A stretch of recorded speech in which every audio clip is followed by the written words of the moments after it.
Peristiwa G30 SPKI atau Gerakan 30 September adalah salah satu episode bersejarah dalam perjalanan Indonesia yang tidak boleh dilupakan. Hal ini penting untuk mempertahankan rasa nasionalisme dan memahami bagaimana peristiwa ini membentuk karakter bangsa. Mari kita eksplorasi latar belakang dan kronologi peristiwa ini melalui cerita berikut. Pada malam 30 September hingga dini hari 1 Oktober 1965, Indonesia menjadi saksi aksi pemberontakan yang memilukan. Dipimpin oleh D.N. Aidit, Ketua Partai Komunis Indonesia, (PKI), gerakan ini bertujuan untuk menggulingkan Presiden Soekarno dan mengubah ideologi negara dari Pancasila menjadi negara komunis. PKI sebagai salah satu partai terbesar di Indonesia pada waktu itu semakin memperkuat posisinya dengan mobilisasi massa dan dukungan Soekarno. Mereka juga mendakwa jenderal-jenderal militer merencanakan kudeta.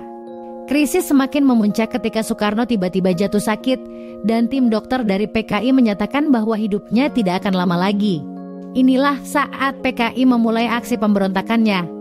Pada malam tersebut, Letkol Untung memimpin penculikan serta pembunuhan sejumlah perwira tinggi TNI Angkatan Darat. Para jenderal seperti Ahmad Yani, Soeprapto S. Parman, D.I. Panjaitan, M.T. Haryono, dan Sutoyo Siswomiharjo menjadi korban. Selain di Jakarta, PKI juga melakukan pemberontakan di wilayah lain, menelan korban dari TNI AD seperti Letnan Kolonel Sugiono dan Kolonel Katamso di Yogyakarta. Setelah membunuh para jenderal TNI AD, Letkol Untung mengumumkan pembentukan Dewan Revolusi melalui Radio Republik Indonesia (RRI) pada pagi harinya. Pengumuman ini menciptakan kebingungan di masyarakat dan meningkatkan ketegangan politik. Mayor Jenderal Soeharto yang saat itu memimpin Komando Strategis Angkatan Darat (Kostrat) mengambil inisiatif untuk menindaklanjuti pemberontakan ini. Langkah penumpasan dimulai dengan menetralisir pasukan di lapangan Merdeka. Operasi penumpasan berlanjut pada 2 Oktober ke wilayah Halim Perdana Kusuma yang menjadi base camp pasukan G30S. Pada tanggal yang sama, lokasi jenazah para perwira ditemukan di sebuah lubang sumur tua yang ditanami pohon pisang di atasnya. Jenazah para perwira gugur dihormati sebagai pahlawan revolusi dan dimakamkan di Taman Makam Pahlawan Kalibata, Jakarta pada 5 Oktober.